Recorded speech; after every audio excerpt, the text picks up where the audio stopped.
Donc bonjour à toutes et tous. Merci pour l'invitation qui va me permettre de développer quelques-uns des combats fondamentaux qui sont portés par le RBDH. Je vais d'abord en quelques mots vous rappeler ou vous apprendre qui est le RBDH et ce qu'on fait. Donc le RBDH, en fait, c'est un réseau d'une soixantaine d'associations, 65 en fait aujourd'hui, 65 associations bruxelloises, francophones et néerlandophones qui ont comme dénominateur commun finalement leurs préoccupations en matière d'accès au logement. Et l'idée de ce réseau, c'est d'essayer de faire front collectivement aux côtés des habitants pour pouvoir peser sur la politique du logement et lui donner une dimension plus sociale. Ça va avec le micro ? On n'entend pas des... quelque chose, hein? C'est que de l'argent, c'est une idée, quoi, de dire.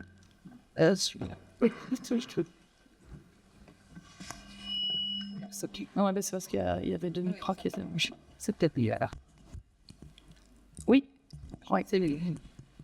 Putain, pardon. Zut. Donc ça fonctionne.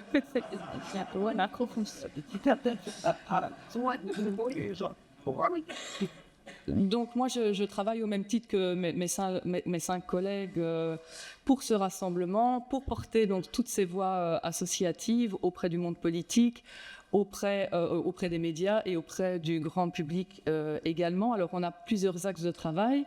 D'abord, on essaye d'outiller nos membres et le secteur associatif de façon plus globale, notamment par des formations. Donc on organise une multiplicité de formations autour des enjeux, questions, logement. Qui sont fréquentés principalement par des travailleurs sociaux, mais qui sont aussi ouvertes à toutes et tous, donc bienvenue. Vous avez donc sur le slide, par exemple, le programme du cycle de printemps qui commence la semaine prochaine, je pense. Alors, deuxième axe du travail du RBDH, c'est de stimuler, de soutenir la mobilisation associative, de rassembler des associations, des collectifs et des habitants autour d'événements publics rassembleurs, fédérateurs. Le RBDH est par exemple une des chevilles ouvrières des Housing Action Days qui auront lieu du 23 au 29 novembre. On en a déjà parlé. Je vous ai d'ailleurs apporté des flyers. Pardon, Mars, oui. Je ne sais pas si toi, Sarah, tu avais peut-être déjà... J'ai amené des flyers avec le programme d'activité que je déposerai à l'entrée, voilà, si ça vous intéresse. Et dernier axe de travail, c'est plutôt la construction du plaidoyer et la veille politique. Et là, au niveau du RBDH, on a développé il y a quelques années un outil qu'on appelle le baromètre du logement et qui permet en fait d'évaluer mesure par mesure toute l'action de l'exécutif régional en matière de logement, en matière d'urbanisme et aussi en matière d'aménagement du territoire, en tout cas pour les questions qui touchent à l'habitat. Et donc ce baromètre du logement, on le réalise à mi-législature et en fin de législature. J'en ai quelques-uns ici, si ça vous intéresse, pour voir un peu quelle est notre méthodologie. C'est un outil qu'on considère quand même comme un outil assez puissant, puisqu'il permet quand même d'informer d'abord sur la politique du logement de façon quasiment donc en fait exhaustive, parce qu'on traite quasiment de tout. Et puis c'est aussi un outil utile pour le lobbying. Voilà. Alors, moi, je vais vous parler de ce qu'on défend. Donc, je vais devoir un peu parler du logement social quand même, parce que ça fait partie de nos préoccupations à nous aussi. Donc, moi, je vais vous parler de ce qu'on défend en matière de logement à Bruxelles et essayer de faire des liens avec la déclaration de politique régionale qui est sortie il y a quelques semaines. Voilà, c'est un exercice qui n'est pas évident parce qu'il y a encore quand même pas mal d'incertitudes dans cet accord de majorité. Alors, première revendication du RBDH, une revendication donc historique, mais qui est plus que jamais d'actualité, c'est la production de logements sociaux. Alors, Hugo l'a dit tout à l'heure, on a un stock de logements sociaux qui est relativement faible à Bruxelles. Ça correspond à 40 000 logements sociaux, donc à peine 7% du parc. Et par ailleurs, on a parallèlement une demande sociale qui a explosé au cours des 20 dernières années. On a 60 000 ménages qui sont en attente d'un logement social aujourd'hui à Bruxelles. Et du côté de la production, eh bien, on produit seulement quelques centaines de nouveaux logements sociaux par an. Alors cette production, c'est vrai qu'elle peut paraître dérisoire si on la compare évidemment donc à la demande, mais il faut quand même pointer le fait que ces dernières années, on n'a jamais autant produit de logement social qu'au cours des 3 dernières décennies. Et donc, sous l'impulsion donc, des plans régionaux du logement qui ont été adoptés en 2005 et en 2013, qui ont permis de dégager des financements pour relancer la production. Alors, même si c'est vrai que le logement social ne va pas régler la crise de l'abordabilité du logement à Bruxelles, pour nous RBDH, la production, le développement du logement social reste essentiel. Parce que c'est finalement le seul secteur locatif qui échappe complètement aux logiques du marché. C'est le seul secteur dans lequel les loyers sont calculés sur base des revenus des locataires.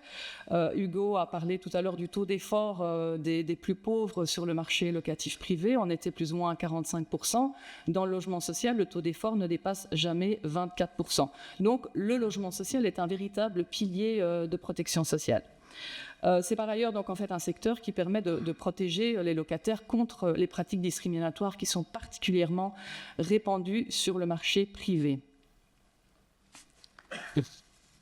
Et donc oui, donc vous voyez au niveau de la production, entre 2005 et 2018, on avait réceptionné 1627 logements, et depuis 2019, et donc sur une période 2 fois plus courte, on en a déjà réceptionné 2120. Pourquoi tout ça ? Pourquoi parler du logement social aujourd'hui ? C'est parce que pour nous, le logement social donc, est menacé. En 2025, on a appris que le gouvernement, qui était pourtant en affaires courantes, avait décidé de vendre du patrimoine social, donc des immeubles qui avaient été acquis par la SLRB il y a plusieurs années et qui avaient comme vocation à être reconvertis en logement social. Et par ailleurs, au-delà de ces ventes-là, on entend également que le développement futur du logement social est compromis, alors que les plans régionaux du logement ne sont même pas terminés. On attend encore la réception de plusieurs milliers de logements. Et donc, il se pourrait qu'il y ait un certain nombre de projets qui ne voient jamais le jour. Alors, en cause, semble-t-il, donc des enjeux financiers. Le logement social coûterait beaucoup trop cher, en tout cas peserait trop cher sur le budget régional pour une efficacité jugée limitée et dans un contexte budgétaire critique, comme on l'a dit déjà tout à l'heure. Mais derrière l'argument donc financier, on ne nie pas, enfin on ne dit pas que tout va bien dans le logement social, il nous semble, nous, qu'il y a un autre enjeu, une réorientation donc, en fait, au niveau de la politique, et on a très peur en fait, que le politique soit en train d'abandonner le logement social. Et ça, c'est complètement inaudible pour nous, surtout dans le contexte actuel de précarisation croissante de la population, pas seulement bruxelloise, mais bruxelloise aussi, avec, vous le savez, donc, toutes les mesures antisociales qui sont mises en place au niveau du gouvernement de l'Arizona.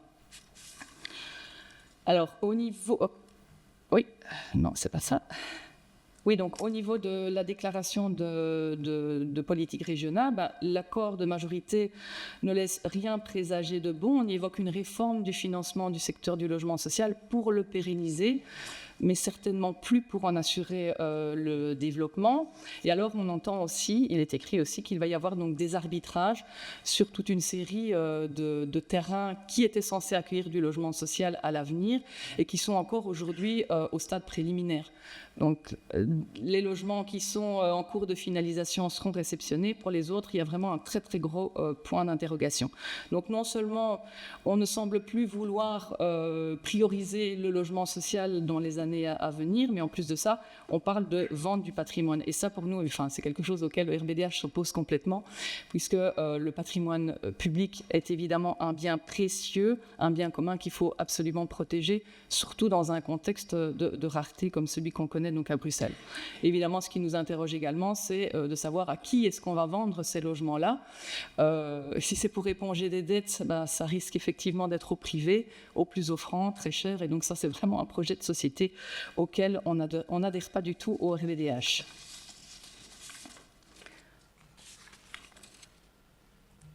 Alors, autre combat fondamental, on en a déjà parlé aussi avec Hugo, c'est évidemment la cherté des loyers sur le marché privé. C'est difficile de faire l'impasse là-dessus quand on vient de parler justement de la pénurie de logement social et quand on sait que 9 locataires sur 10 sont logés sur le marché privé. Donc l'enjeu est évidemment majeur. Donc on a vu qu'il y avait un décrochage, une déconnexion entre l'évolution des loyers et l'évolution des revenus et que cette déconnexion, elle n'est ni juste ni objective. Elle reflète plutôt finalement la marge de profit attendu par les propriétaires. Donc au niveau du RBDH, nous, on défend une baisse généralisée des loyers, on défend la mise en œuvre de loyers de référence qui soient inférieurs de 20% au prix du marché. Pourquoi 20% ? Parce que ça correspond en fait à la hausse des loyers entre 2010 et 2020, donc hors inflation, et des loyers de référence qui s'imposeraient donc en fait à toutes et tous de manière contraignante. Alors d'un point de vue plus pragmatique, on a soutenu et on continue évidemment à soutenir l'ordonnance sur les loyers abusifs et également la commission paritaire locative. On a d'ailleurs des associations membres du RBDH qui siègent au sein de cette commission paritaire.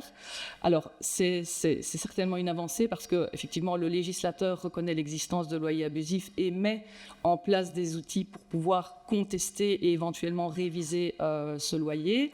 Mais plusieurs choses. La législation sur les loyers abusifs, elle ne s'attaque, on l'a dit tout à l'heure, qu'aux excès et pas au niveau général donc, des loyers. Donc, on ne remet pas en question le niveau général des loyers. Et d'autre part, il y a toujours aussi ce problème au niveau du recours à la commission paritaire locative ou du recours à la justice de paix, où les locataires sont particulièrement exposés. Au RBDH, on considère que la lutte contre les loyers abusifs ne doit pas uniquement être portée par les locataires, mais pourquoi pas aussi par l'administration régionale qui pourrait contrôler les loyers de référence au travers d'un cadastre des loyers. Vous savez qu'il existe désormais une base de données des baux enregistrés à Bruxelles qui est mise en œuvre depuis le 1er janvier 2025. Et donc, ça pourrait être un outil pour pouvoir contrôler ces loyers donc abusifs. Alors, dans l'accord de majorité, que trouve-t-on dans l'accord de majorité ? Donc, dans l'accord de majorité, au moins, en tout cas, on ne trouve pas une remise en cause complète, une remise en cause fondamentale ni de l'ordonnance sur les loyers abusifs, ni de la commission paritaire locative. Mais tout de même, il est question de réévaluer la grille des loyers qui sert d'étalon donc pour pouvoir déterminer le caractère abusif ou pas d'un loyer. Et là, évidemment, on a très, très peur que les loyers de référence repartent à la hausse. Et alors, le deuxième élément qu'on trouve dans la DPR autour des loyers, c'est cette volonté de soutenir la mise en œuvre d'un conventionnement volontaire des bailleurs. Donc l'idée donc en fait de faire appliquer des loyers conventionnés en contrepartie, avec des contreparties pour les bailleurs qui décideraient de s'associer donc à ce dispositif-là, peut-être des primes ou éventuellement des exonérations partielles ou totales du précompte immobilier. Alors le RBDH n'est pas contre cette mesure, au contraire pourrait donc en fait la soutenir, même si c'est pas un encadrement strict et même si le dispositif reste volontaire. Par contre, il y a deux choses sur lesquelles il nous semble qu'il faut vraiment être hyper vigilant. C'est sur la définition du loyer conventionné. Pour nous, le loyer conventionné doit être défini en deçà des valeurs du marché, donc en deçà des valeurs de la grille, parce qu'on ne peut pas concevoir l'idée que l'argent public puisse servir finalement à des propriétaires pour les féliciter de respecter les valeurs du marché. Et deuxième élément, c'est évidemment les avantages, les cadeaux qui seront offerts aux propriétaires et qui vont avoir un impact aussi sur le budget régional. Donc, quel impact, quel manque à gagner pour la région, pour quel résultat ? Ah oui, autre chose aussi que le RBDH défend, qui a été évoquée déjà auparavant, mais qui est vraiment une mesure auquel on tient beaucoup. C'est une mesure qui n'est pas du tout coûteuse, c'est une mesure qui n'est pas très compliquée donc à mettre en œuvre et qui permettrait aussi de participer à la régulation des loyers et de renforcer la protection du locataire. C'est la mise en œuvre de baux à durée indéterminée, puisqu'on l'a dit tout à l'heure, donc les augmentations de loyers ont surtout lieu entre deux baux, donc au renouvellement des baux et pas en cours de bail où les règles sont beaucoup plus strictes. Donc il nous semble que ce serait une mesure à pouvoir continuer à soutenir et peut-être pas complément possible à obtenir même si elle n'est pas dans la DPR. Alors, troisième revendication centrale pour notre réseau, c'est la lutte contre le sans-abrisme au travers de la lutte contre les expulsions. Le dernier dénombrement des personnes sans chez soi, donc de 2024, nous dit qu'à Bruxelles, il y a 10 000 personnes sans abri, sans chez soi, dont 1 000 personnes en rue. Les chiffres sont en augmentation par rapport aux éditions précédentes.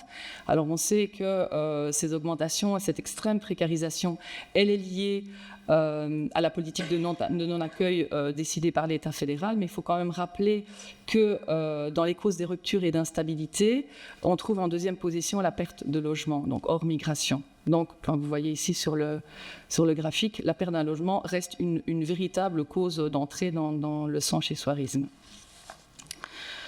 Et donc les expulsions, on en a déjà parlé aussi tout à l'heure, 3 900 jugements d'expulsion par an, donc environ 11 expulsions prononcées par un juge toutes les semaines, tous les jours. Qu'est-ce que je raconte? Oui, en moyenne par jour, voilà, c'est ça, avec principalement des problématiques qui sont liées à des arriérés de loyer. Et donc on pense évidemment que défendre un encadrement strict des loyers, une baisse des loyers, c'est fondamental pour pouvoir éventuellement éviter des drames humains. Alors, le RBDH a soutenu la mise en œuvre du moratoire hivernal qui est d'application depuis l'hiver 2023 et qui permet de suspendre des expulsions pendant la période qui va du 1er novembre donc au 15 mars. Et le RBDH a également soutenu l'allongement des délais de procédure qui permet aux personnes de ne pas être jugées de façon expéditive, d'avoir le temps de pouvoir trouver comment se défendre ou trouver éventuellement des alternatives auprès des CPS. Alors ce moratoire hivernal, il a été fortement combattu par les représentants des propriétaires et même de façon plus surprenante par certains juges de paix qui ont décidé de ne pas l'appliquer. Le syndicat national de propriétaires a introduit donc un recours en annulation contre ce texte-là, à la fois contre le moratoire et contre l'allongement donc des délais auprès de la Cour constitutionnelle, arguant que c'était une atteinte disproportionnée aux droits de propriété. Alors qu'il faut savoir que le dispositif prévoyait un système de fonds d'indemnisation pour les bailleurs pendant le moratoire pour payer justement donc les loyers en cas de non-paiement du locataire. Bon, la Cour constitutionnelle n'a pas du tout donné raison aux propriétaires, et tant mieux. Ça veut dire que le dispositif, il est confirmé. Pardon? On est à... Ah oui, ok, d'accord. Je suis à une circonstance. Ouais. Et donc, donc les expulsions sont monitorées, et donc ce qui ressort aussi en fait de ce monitoring, c'est que la prévention, c'est quelque chose qui fonctionne en fait, et donc les propriétaires ont tout intérêt aussi à défendre ce dispositif-là. Le fait d'avoir allongé les délais avant l'entame des procédures, avant la première audience, ça permet aux CPS d'intervenir quand les CPS sont avertis, et ils sont censés l'être au travers des requêtes en expulsion. Eh bien, ça fonctionne. 9 fois sur 10, les locataires trouvent une alternative en fait à l'expulsion. Donc il faut continuer à persévérer sur la prévention. Et ben alors, je vais... non, mais pas de souci. Mais je vais clôturer donc, en fait, sur deux éléments plutôt liés donc, à la fiscalité immobilière. Donc, vous connaissez la trajectoire budgétaire du nouveau gouvernement. Donc, c'est 1 milliard d'économies à l'horizon 2020, donc 80% d'économies sur les dépenses et 20% de nouvelles recettes. Alors, ces recettes, on ne sait pas encore très bien où on va les trouver, mais en tout cas, il ne semble pas que ce soit sur la fiscalité immobilière, puisque que du contraire, on envisage de faire des nouvelles dépenses au cours des prochaines années. Donc, il y a deux mesures que je voulais aborder donc, avec vous maintenant. C'est d'une part donc, le doublement de la prime Guillaume, de 160 à 320 € pour les propriétaires occupants pour contrebalancer les augmentations de précompte immobilier dans certaines communes. On n'est pas fondamentalement contre une mesure comme ça, mais on trouve qu'elle devrait être ciblée, soit de réserver le doublement à certaines tranches de revenus, enfin, en tout cas moduler le dispositif selon les revenus et le revenu, pardon. Et l'autre élément, c'est la réforme des droits d'enregistrement. Donc, vous savez, quand on achète un logement donc à Bruxelles, on peut bénéficier d'une exonération des droits d'enregistrement sur la première tranche d'acquisition de 100 000 euros, à condition que le logement ne dépasse pas, donc le prix d'acquisition ne dépasse pas 600 000 euros. Eh bien, ce plafond maximal va être encore relevé pour atteindre 800 000 euros. Et donc là, il semble qu'on perd un peu l'esprit de l'abattement qui avait quand même pour objectif d'aider surtout les revenus plus petits, plus faibles, à pouvoir accéder à la propriété. Quelqu'un qui est en mesure de pouvoir mettre 800 000 euros sur la table, évidemment qui va profiter de ce coup de pouce, mais il n'en a peut-être pas vraiment besoin. Donc il y a un problème, semble-t-il, de calibrage. Ces deux mesures combinées à l'horizon 2029 devraient engendrer des dépenses supplémentaires, manque à gagner de plus ou moins 100 millions d'euros pour la région, donc 10% des économies qu'il fallait faire, qu'il faut faire en tout cas. Et donc voilà, juste pour conclure, nous on se dit qu'on aurait pu imaginer justement d'aller de persévérer vers des nouvelles recettes au niveau de la fiscalité immobilière. Par exemple, pourquoi pas revoir moduler le précompte immobilier en fonction du nombre de logements loués, pouvoir alors atteindre enfin en tout cas faire contribuer davantage les multipropriétaires et donc de faire en sorte que l'effort soit sur l'effort budgétaire repose sur les épaules les plus larges. Pardon. Voilà, merci. Merci beaucoup.